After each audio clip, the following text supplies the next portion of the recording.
Rama Vijaya, the mythological history of Rama. Paulasthi, a son of Brahmadev, was married to Devavarni and he had a son called Vishrava. A daughter of Bharadwaja, a rishi, was given away in marriage to Vishrava and she had a son called Kuber. Brahmadev had created Lanka and given it to Kuber. While Kuber was ruling there, a demon came from Patal in the form of a Brahman and became very jealous of him. The demon said to himself, Lanka is my country and this man has no right to rule here.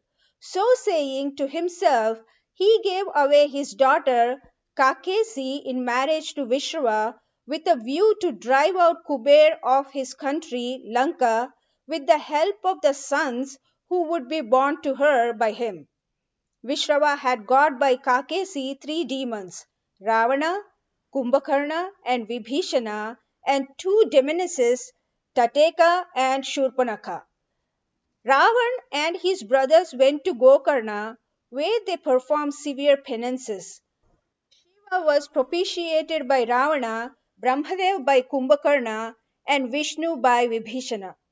Brahmadev was pleased with them and called upon them to ask him for blessings.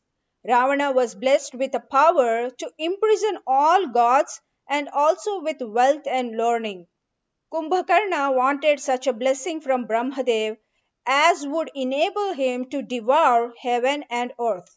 All the gods were therefore alarmed and prayed to the goddess Saraswati, who induced a demon to ask the god for sleep. Brahmadev blessed him with sleep, saying that the demon would rise every 6 months to eat his meals and indulge in all other luxuries. Vibhishana was blessed with a power to pray always to Vishnu. Ravana and Kumbhakarna then collected all demons, including Kharadushana and Trishira, and marched against Kuber to conquer Lanka. They fought with Kuber with bravery, but the latter repulsed them with heavy loss. Ravana then went to Vishrava and brought his letter to Kuber asking him to give Lanka to the demon without any resistance. On reading the letter from his father, he gave the country to Ravana and proceeded to heaven by a Viman. Mayasur, a demon, gave away his daughter Mandodari in marriage to Ravana. Dirghajwala, a granddaughter of Bali, was married to Kumbhakarna, and Sharma, a daughter of a Gandharv, to Vibhishana. Ravana conquered all countries and devoured a large number of Brahmans and cows. He robbed Kuber of his treasure and oppressed all other people. He had 8,000 wives, 1 lakh of sons, and 1,20,000 grandsons. He had 18 choyanis of musicians who entertained him with music. Each choyani consists of 21,870 chariots, 21,870 elephants, 1,09,350 foot, and 6,610 horses. All kings were his slaves, and 8,000 torches lighted his sabha every night. All mountains, for fear of Indra, prayed to Ravana for protection, who told them to become elephants. They accordingly became elephants, whom he enraged as his servants. He then marched against Indra with his eldest son Meghanand. A severe battle took place between the gods and the demons, but the former were defeated by the latter. In that battle, Meghanand flung down Indra with his Airavati, and hence he was called Indrajit, the conqueror of Indra. All the gods were seized by Ravana and released on the condition that they should serve him in his household in different capacities. All the gods became his slaves. Indra served him as his butler, Chandra held a chhatra over him, Kuber and Anil cleaned and washed all the things in his house. Agni served him as his washerman and Gabhasti as his page. Brahaspati was his pleader, Brahmadev his priest, and Narada always entertained him with singing. Ravana became a great favorite of Shiva, and by his blessings he had got 10 faces and 20 hands. One day he, proud of his prosperity, went by his Viman to Kailasa, the place of Shiva, where Nandi, who was guarding the door of the abode in which the god lived, prevented him from entering it. The demon was greatly insulted at the conduct of Nandi and said, I do not care a fig of you and your master. So saying, he began to force his way in when Shiva cursed him and said to him, a human being and monkeys will kill you in a battle. Enraged at this curse, he tried to pull off the mountain on which the abode of Shiva stood with a view to carry it to Lanka, when the god pressed it in such a manner that the demon king was confined to it for 1,000 years. He always cried and prayed to Shiva during the time of his release. One day the god pitied him and set him free. Thence he went to Sahasrarjun and praised his own strength there when the latter caught hold of him and put him in his arms. He was ashamed and went to the kingdom of Bali, who possessed prodigious strength. He entered the palace of the king and praised his valor and bravery when the latter said, in order to test his strength, there lie the kundalas of the demon Hiranyakashipu, who Vishnu had killed to protect Prahlada. Just go and get the ornaments here. Ravana went to bring them, but he could not lift them up. When Bali said to him, if you can't bring the kundalas, just get that die which fell down there, which my wife and I were playing together. Ravana accordingly went to bring the die, but to his great surprise, he could not remove it, when both Bali and his wife heartily laughed at him. Ravana, humbled as he was, set out for Lanka, but on the road he was robbed of his clothes and ornaments and let off with soot being applied to his 10 faces, and with his hands tied up behind like a prisoner. He was much troubled by the people on the road. Some threw dust at him, some slapped him in the face, some pulled him by the beard, and others made him sit down on a dunghill. A maid servant of Bali caught him so forcibly that he implored her to spare his life. Vishrava then came there and begged of Bali to make a present of the demon to him. His request was granted and Ravana was let off. The demon king returned to Lanka with shame and confusion. A few days after his return to Lanka, he went to catch Vali, who carried him away in his arms to his house and tied him up to the cradle in which his son Angada was fast asleep. Vishrava came and requested Vali to set him free. Vali granted his request and, applying soot to all the faces of Ravana, allowed him to go to Lanka. One day he asked Brahmadev to inform him by whose hands he would die. When the god told him that he would die by the hands of Rama, a son of Dashratha and grandson of Ajapal, Ravana got very indignant and said that he would kill Dashratha and his wife by any means. Soon after, Ajapal made preparations for celebrating the marriage of his son with Kausalya when Narada told him to watch his son and daughter in law because Ravana would kill them under any circumstances. Whereupon Ajapal took Dasharatha and Kausalya on board a ship in the sea far off and was about to tell his priests to perform their marriage when Ravana attacked the ship at night with a large army of demons and broke her in the sea. All perished except Dashratha and Kausalya. Ravana put Kausalya into a box and handed it over to a fish, which carried it to a desolate island and deposited it there for safety. Dashratha struggled much with the waves of the sea, but at last he got into a broken vessel which was carried by the waves to the island where the box was deposited by the fish. Dashratha landed on the seashore, and seeing the box there, he seated himself up on it for rest. Having got refreshed, he opened the box out of curiosity, but to his great surprise, he found Kausalya in it. Narada came there in the meantime, and having performed their marriage, blessed them, saying that the god Rama would be born to them. In Lanka, Ravana asked the god Brahmadev about his prediction. He said to the god, "Where is Dashratha? You know, he has already perished in the sea." Brahmadev replied, "Long since Dashratha has been married to Kausalya, and you will see that Rama will be shortly born to them." Ravana said, "Well then, get them here." Brahma replied, "If I get them here, what will you give me?" Ravana said, "I promise to give you whatever you will ask from me." Brahmadev then went and brought the box from the island, and having opened it, he showed the bride and bridegroom to the demon.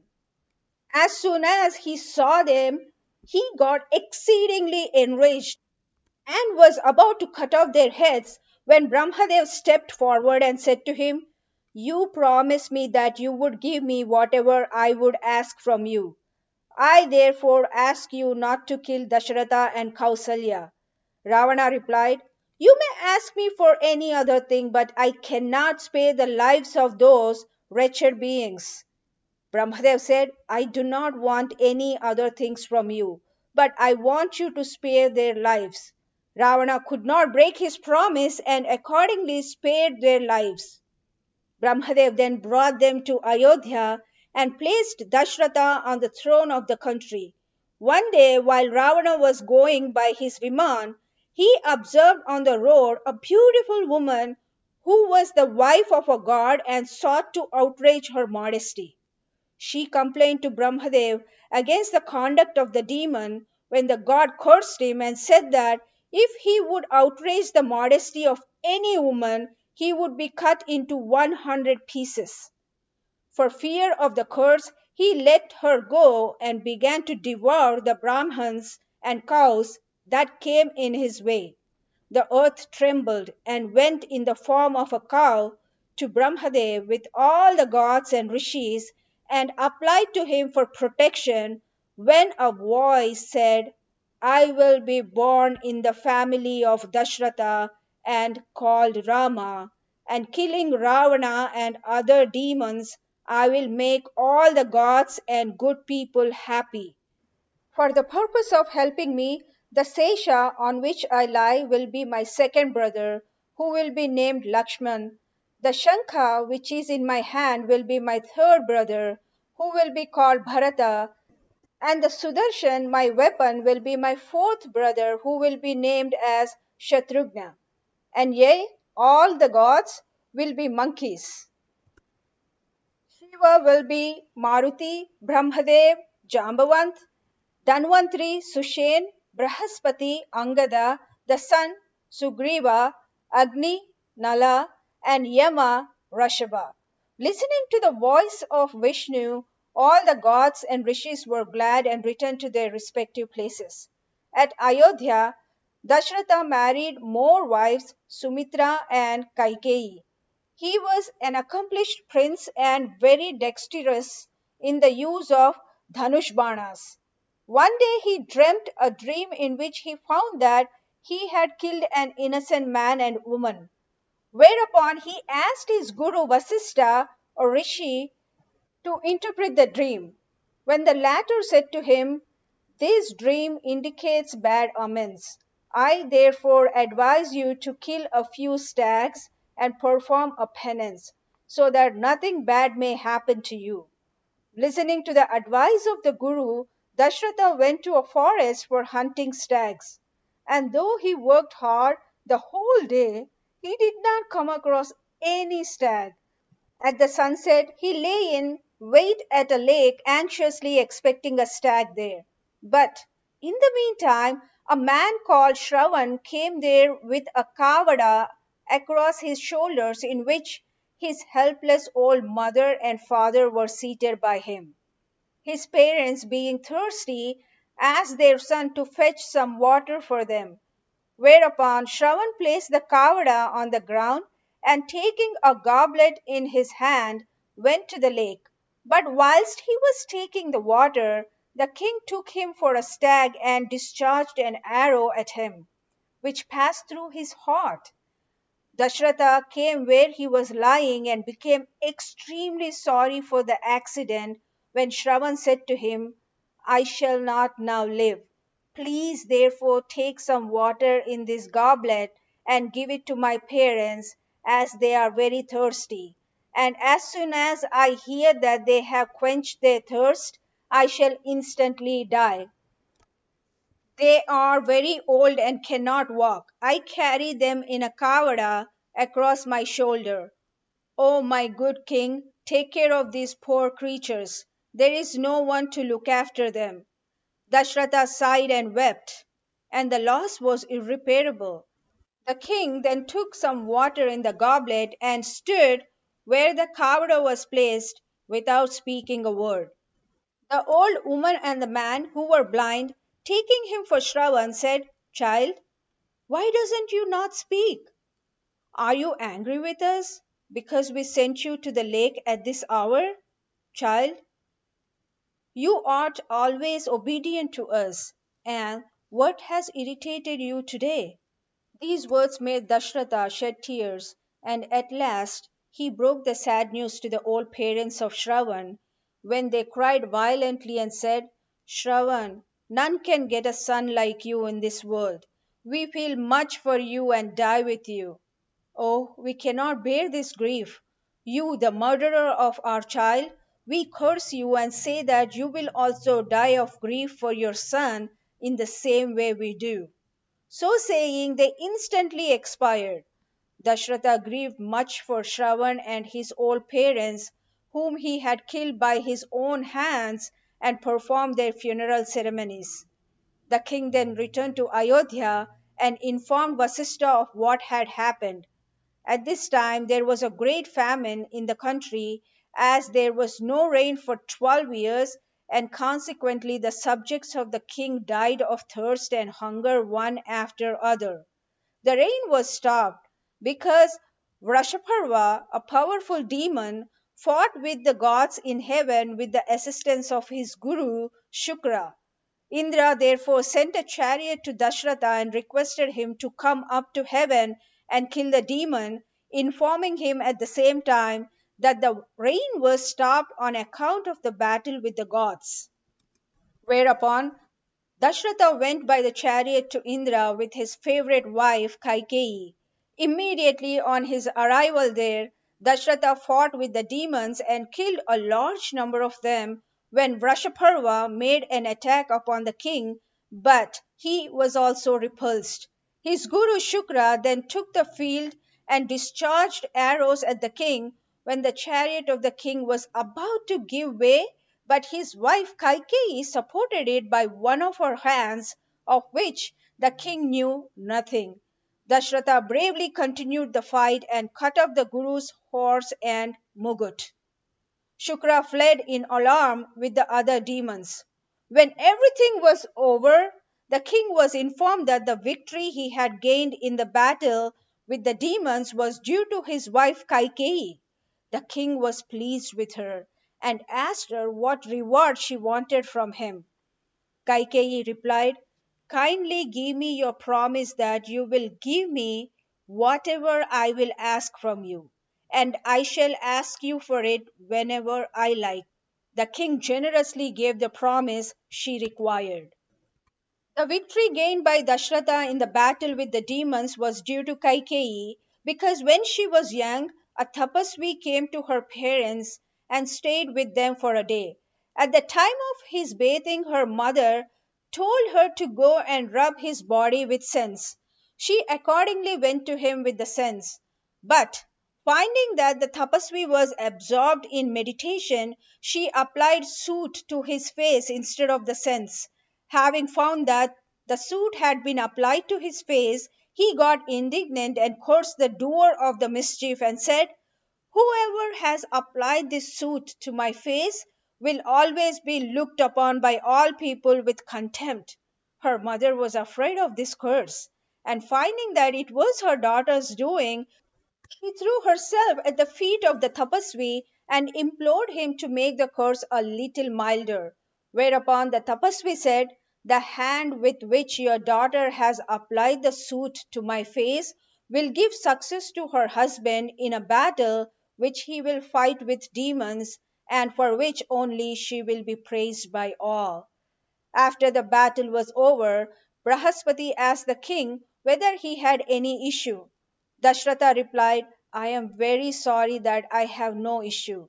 The god blessed him and said, "Vishnu, the protecting god of the universe, will be born to you." Indra said, "There is a rishi called Shringa Rishi who has not yet seen a human face. He lives with his father in a forest, and if he is induced and brought to Ayodhya, his father, who is a great tapasvi, will come there in search of his son, and by his blessing you will get children. I shall therefore send a Devangana to the forest to charm him with her beauty and singing, so that he may easily follow her." Dashratha thanked Indra and returned to Ayodhya with Kaikeyi.